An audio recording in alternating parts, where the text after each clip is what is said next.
प्रिय छात्रों, मैं G.R. Barolia, principal government polytechnic college Chittorgarh. Subject आपका ME 201 यूनिट सेकंड का ये पहला लेक्चर है। कंपाउंड स्ट्रेसेस, ये आपका यूनिट सेकंड का नाम है कंपाउंड स्ट्रेसेस। इसमें देखिए सिलेबस के हिसाब से आपका 2.1 इंट्रोडक्शन। अभी तक पहले यूनिट में अपन ने स्ट्रेसेस के बारे में पढ़ा था, जिसके अंदर tensile stress, compressive stress and shear stress, 3 प्रकार के स्ट्रेस पढ़े थे और इनके अलग अलग फॉर्मूले क्या होते हैं और किस स्थिति में फोर्सेस लगने पर ये स्ट्रेसेस उत्पन्न होते हैं, ये जानकारी पहले चैप्टर में अपन ने ली थी। यहाँ पर इस प्रकार पदार्थ में 1, 2 या 3 स्ट्रेस लग सकते हैं। पदार्थ के अंदर टेंसाइल स्ट्रेस लग सकता है, कंप्रेसिव स्ट्रेस भी लगता है और शियर स्ट्रेस, ये अलग अलग भी लगते हैं, या इनमें से कोई एक या कोई 2 या फिर तीनों एक साथ भी ये लग सकते हैं। किसी भी इस प्रकार से जब इसके पदार्थ के ऊपर स्ट्रेसेस इस कॉम्बिनेशन में लग रहे हों, एक स्ट्रेस लग रहा हो, 2 लग रहे हों या फिर तीनों लग रहे हों, और फिर हम किसी भी कोण पर झुके हुए तल पर उसका प्रभावी प्रतिबल हमें ज्ञात करना होता है कि उस पदार्थ के अंदर किसी भी एक ऐसा तल लें जो किसी एंगल पे झुका हुआ हो और उसके ऊपर प्रभावी वो जो टेंसाइल, कंप्रेसिव और शियर स्ट्रेस लग रहे हैं, उनकी वजह से उस झुके हुए तल पर कितना स्ट्रेस लग रहा है, वो स्थिति हम इस चैप्टर में ज्ञात करेंगे। किसी भी पदार्थ पर प्रतिबल यानी तनन या दाब त्रिविमीय हो सकते हैं। देखिए इस चीज़ को यह अच्छी तरह से समझ लीजिए। किसी भी पदार्थ पर तीनों दिशाओं में फोर्स लगता है तो उसके अंदर तीनों दिशाओं में बल हो सकते हैं। तीनों दिशाओं का मतलब यहाँ पे है X डायरेक्शन, Y डायरेक्शन और Z डायरेक्शन। जो हमारे कोऑर्डिनेट की तीनों दिशाएं हैं, उसके हिसाब से हम तीनों दिशाओं में बल लगते हुए मानते हैं। लेकिन यहाँ पर इस चैप्टर के अंदर हम 2 दिशाओं में बल, X दिशा और Y दिशा में बल की ही गणना करेंगे। तीसरी दिशा Z दिशा आपके सिलेबस में नहीं है, तो इसमें जो भी हम पदार्थ लेंगे और उस पर जो स्ट्रेस लगते हुए दिखाएंगे, जिसकी हम गणना करेंगे, उसमें या तो X दिशा और Y दिशा में ही बल लगते हुए होंगे, Z दिशा में कोई बल नहीं होगा, यानी कि कोई स्ट्रेस नहीं होंगे। ये इसका एक इंट्रोडक्शन था। और कंबाइंड स्ट्रेस का मतलब यही होता है कि किसी भी पदार्थ पर X दिशा में, Y दिशा में या फिर दोनों दिशा में कोई स्ट्रेस लग रहे हों और किसी भी झुके हुए तल पर उनका कंबाइंड इफेक्ट, कंबाइंड प्रभाव क्या होता है वो हम निकालते हैं, तो उसको हम कहते हैं कंबाइंड स्ट्रेस। तो इसमें हम यही चीज़ निकालेंगे कि किसी भी झुके हुए तल पर कितना स्ट्रेस प्रोड्यूस हो रहा है उस पर लगने वाले फोर्स से। तो यहाँ पे अब देखिए आपके सिलेबस के हिसाब से 2.2 झुके हुए तल पर प्रतिबल अवयव यानी stress component on an inclined plane, stress component on an inclined plane, झुके हुए तल पर प्रतिबल अवयव वो क्या होता है वो हम निकालते हैं इसके अंदर। इसमें 2.1.1 में देखिएगा, पहला केस हम लेते हैं stress induced by direct stress, यानी कि प्रत्यक्ष प्रतिबल से झुके हुए तल पर कितना स्ट्रेस इंड्यूस होता है वो हम लेंगे। यानी कि इस उदाहरण के यानी इस आर्टिकल के अंदर जो आपके 2.2.1 में दे रखा है, उसमें हम एक ही स्ट्रेस लेंगे X दिशा में, ये वाला। देखिए ये X दिशा है, ये Y दिशा है और इस पेपर के परपेंडिकुलर जो है वो Z दिशा है। तो हमारे यहाँ पे अभी हम पहला जो एग्जाम्पल ले रहे हैं वो एक ही दिशा में फोर्स वाला ले रहे हैं। ये फोर्स दर्शाया गया है, ये टेंसाइल फोर्स हो गया, खिंचाव वाला। इस ब्लॉक PQRS हमने एक ये ब्लॉक ले लिया और इसके ऊपर ये x दिशा में एक फोर्स लगा दिया, टेंसाइल फोर्स कहलाता है ये। कॉम्प्रेसिव फोर्स होगा तो इसके विपरीत दिशा में होगा, दबाव बल होगा तो ये यूं लगेगा, इधर से यूं लगेगा। यहाँ पर एक ही दिशा में फोर्स लग रहा है तो एक ही दिशा में यहाँ पे इसका स्ट्रेस लगेगा, टेंसाइल स्ट्रेस प्रोड्यूस होगा। और इसमें हम एक AC दिशा के साथ में ये लाइन इसके पैरेलल है, समानांतर है, तो इस AC के साथ में, यानी ये वर्टिकल दिशा हो गई, ऊर्ध्वाधर दिशा के साथ में ये AB हमने एक झुका हुआ प्लेन ले लिया है, ये झुका हुआ तल है।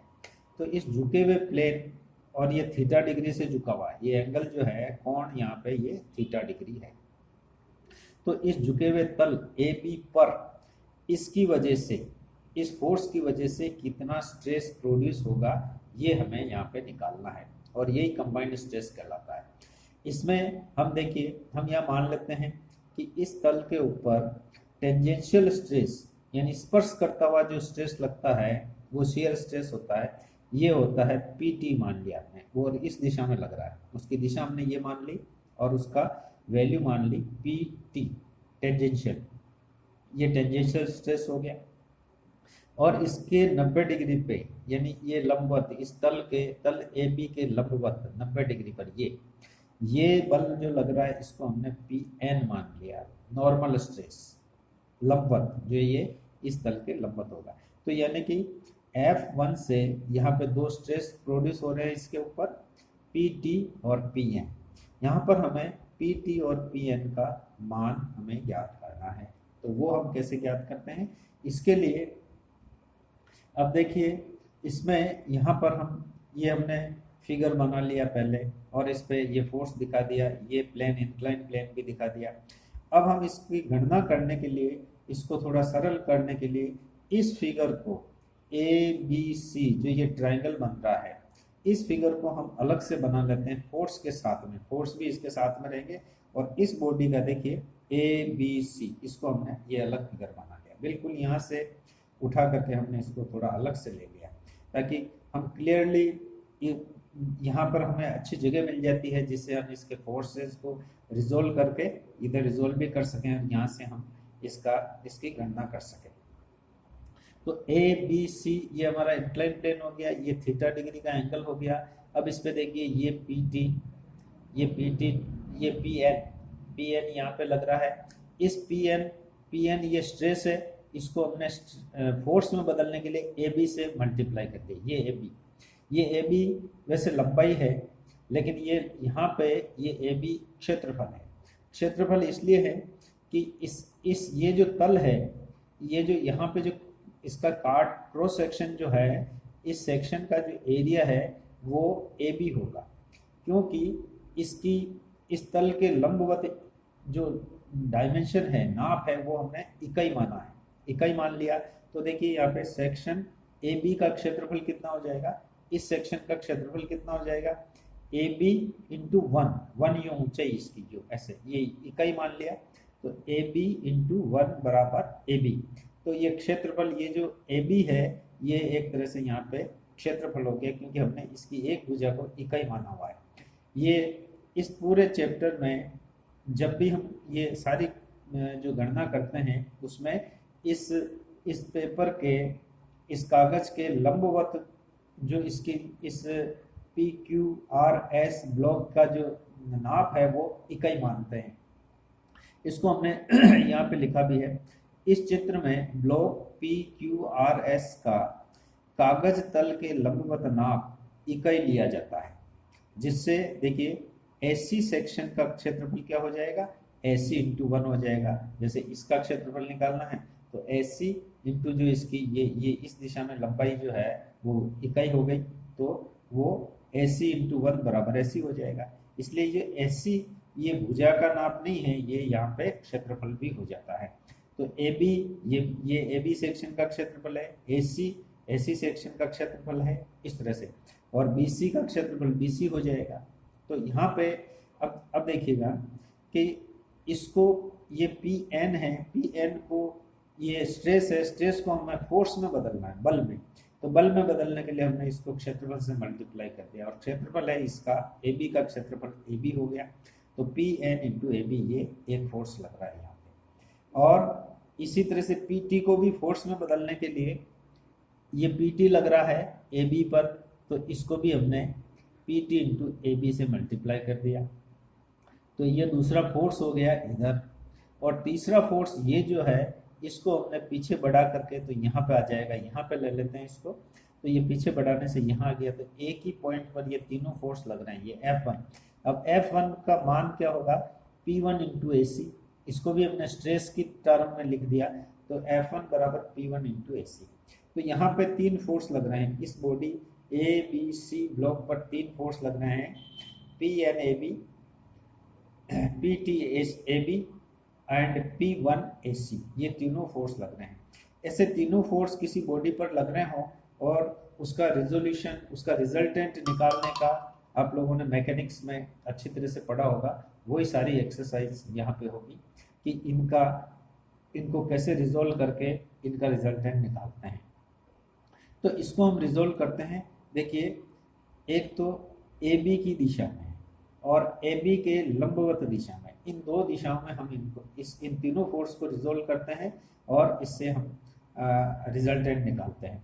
तो इन दिशाओं में रिजोल्व करना है, तो इसका मतलब देखिए ये फोर्स इसके लंबवत दिशा में ही है, तो इसको रिजोल्व करना ही नहीं है, इसका कंपोनेंट लेना ही नहीं है।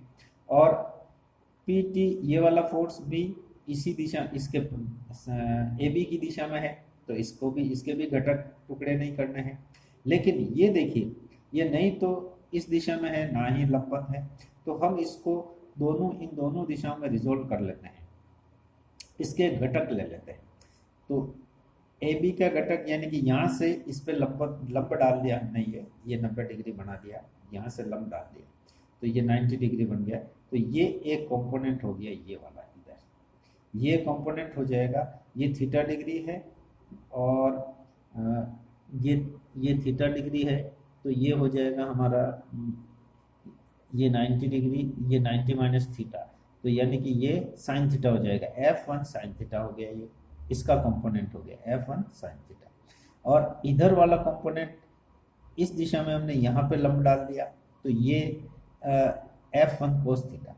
तो इस F फोर्स को यानी कि P1 AC को हमने दो कंपोनेंट ले लिए इसके, एक तो ए बी की दिशा में और एक ए बी के लंबवत दिशा में। इसमें आ गया F1 कोस थीटा और ये आ गया F1 साइन थीटा। अब हमारे पास यहाँ पे हमारे पास चार फोर्स हो गए एक तरह से।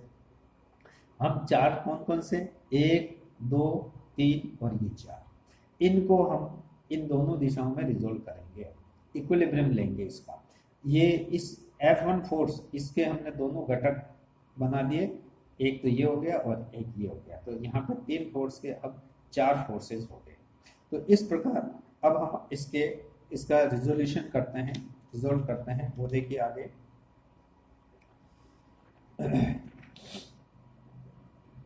यहाँ देखिए पी टी और पी एन का मान ज्ञात करने के लिए यहाँ पर ब्लॉक ए बी सी का इस पर लग रहे बलों सहित अलग से फिगर चित्र संख्या 2.1b बनाते हैं। ये फिगर हमने अलग से बना लिया और मैंने उसको समझा भी दिया कि कैसे बनाया, यहाँ से अलग से बना करके फोर्स कैसे लगाए, और इस फोर्स को रिजोल्व किया तो दो फोर्स और आ गया हमारे पास। ये फोर्स खत्म हो गया, यानी ये दो फोर्स आ गए।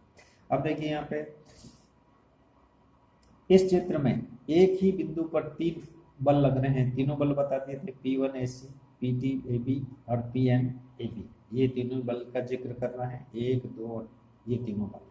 अब ये तीनों बल को हमने इस बल को रिजोल्व कर लिया, तो ये 4 हो जाते हैं यहाँ पर इस तरह से। अब देखिए इन बलों को AB की दिशा में घटक लेने पर, AB की दिशा में इसके घटक हम लेते हैं, रिजोल्व करते हैं। AB की दिशा में कौन कौन से फोर्स आ रहे हैं उसको देखिएगा।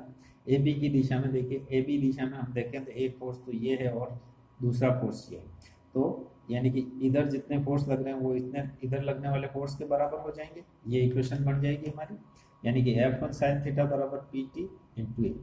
यहाँ पर F1 का मान है P1 AC, F1 का मान हमने रख दिया P1 AC रख दिया, ये P1 और AC साइन थीटा बराबर पी टी ए बी। ये समीकरण ये इस तरह से हो गया।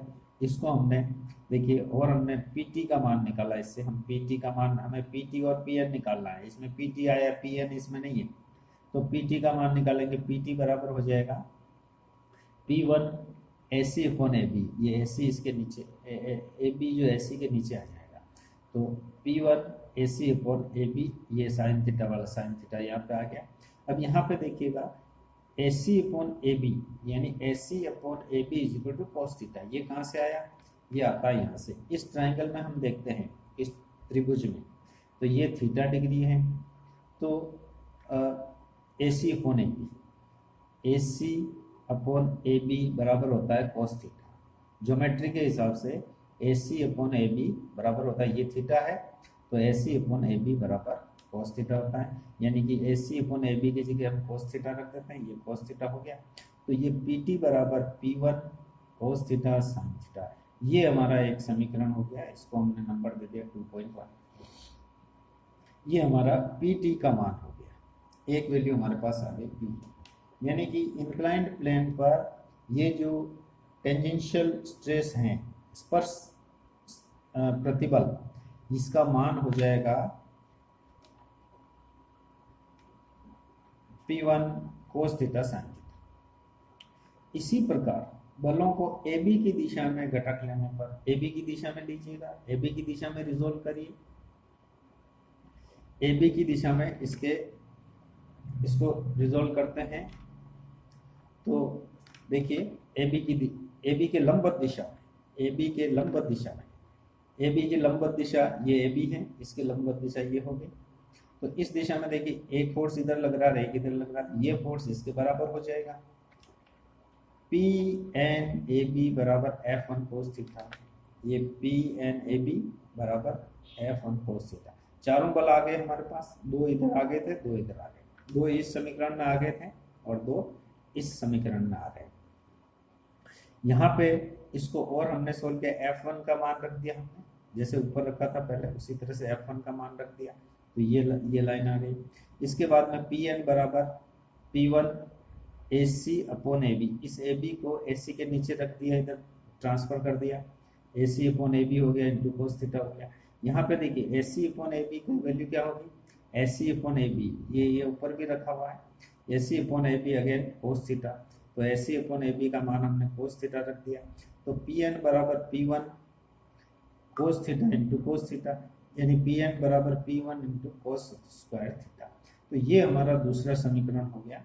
ये है किसके लिए, Pn की वैल्यू, यानी कि AB तल जो थीटा डिग्री से झुका हुआ है, उस तल के लंबवत जो स्ट्रेस होंगे Pn, उसकी वैल्यू ये होगी। इसकी वजह से ये स्ट्रेस प्रोड्यूस होंगे, ये Pn, और इसकी वजह से ये स्ट्रेस Pt प्रोड्यूस होंगे। तो Pt और Pn की वैल्यू हमारे पास आ गई। इन टर्म्स ऑफ P1 और थीटा में, ये भी P1 और थीटा के टर्म में ये हमारे पास वैल्यू आ गई। तो ये दो समीकरण हमारे पास आ गए, Pt का मान है और ये Pn का मान है। नेक्स्ट, इस प्रकार ऊर्ध्वाधर दिशा AC के साथ में थीटा डिग्री से झुके हुए तल AB पर नॉर्मल स्ट्रेस Pn एवं टेंजेंशियल स्ट्रेस Pt का मान हम ज्ञात किया जा सकता है।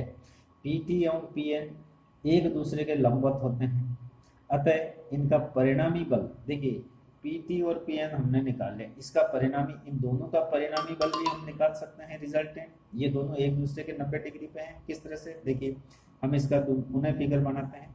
ये Pn है तो ये Pt हो जाएगा, दोनों एक दूसरे के 90 डिग्री पे। तो इन दोनों बलों का परिणामी बल अपने अच्छी तरह से निकाल सकते हैं समानांतर चतुर्भुज के नियम से। देखिए ये पूरा रेक्टेंगल बना लीजिएगा और इसका जो विकर्ण होगा ये PR, ये इन दोनों का रिजल्टेंट होगा। ये आयताकार फिगर बनेगा और इस आयत का ये विकर्ण होगा, ये इन दोनों का परिणामी बल हो जाएगा और इसकी दिशा होगी ये। अब देखिए समानांतर चतुर्भुज के नियम से यहाँ पे हम देखें तो ये Pt है, तो इसका मान ये Pt के बराबर हो जाएगा, और ये Pn है तो PR बराबर PR स्क्वायर, ये पाइथागोरस से हम ले सकते हैं, PR स्क्वायर बराबर Pn square into Pt square, ये और इसको हम अगेन ऐसे भी लिख सकते हैं PR बराबर under root PN² plus PT²। तो ये इन दोनों का परिणामी बल हो गया, यानी कि इस पर परिणामी स्ट्रेस, बल नहीं कहेंगे स्ट्रेस कहेंगे। तो इस पर लगने वाला परिणामी स्ट्रेस ये PR हो गया, और 90 डिग्री पर लगने वाला PN हो गया, और इसके समानांतर लगने वाला स्ट्रेस जो है PT हो गया। तो PT, PN और PR का तीनों की वैल्यू हम इस तरह से निकाल सकते हैं। इस उदाहरण में x दिशा में लगने वाला प्रतिबल P1 तनाव प्रतिबल लिया गया है। देखिए ये बात ध्यान देने की है कि हमने यहाँ पे ये तनाव प्रतिबल लिया है। अगर बाय द वे ये तनाव नहीं हो के ये दबाव वाला प्रतिबल हो, दबाव वाला फोर्स हो, तो दबाव वाला प्रतिबल हो, तो ये सूत्र क्या आएंगे, PN और PT का मान क्या आएगा, वो सूत्र यही आएंगे। PN और PT की वैल्यू, इसमें अब P1 ये तनाव प्रतिबल है, ये भी तनाव प्रतिबल है। अगर ये दबाव प्रतिबल हो, कंप्रेसिव स्ट्रेस हो, तो P1 की जगह -P1 रख देंगे, और यहाँ पर भी माइनस P1 रख देंगे। तो ये जो समीकरण है PT और PN वाले, ये दबाव प्रतिबल के लिए हो जाएंगे। अभी ये जो सूत्र है हमें ध्यान रखना चाहिए, ये हमने ये फॉर्मूला जो है टेंसाइल स्ट्रेस के लिए है, नहीं कि कंप्रेसिव स्ट्रेस के लिए। अगर कंप्रेसिव स्ट्रेस हो तो P1 को -P1 रख दीजिएगा, तो ये दोनों समीकरण जो है P1 के स्थान पर -P1 रखने पर दाब प्रतिबल के लिए सूत्र प्राप्त होंगे। इनमें माइनस रखने पर दाब प्रतिबल के लिए ये प्राप्त होंगे। तो ये एक उदाहरण हमने इसमें लिया है, और इसके बाद नेक्स्ट दो फोर्सेस वाला उदाहरण हम अगले लेक्चर में लेंगे। धन्यवाद।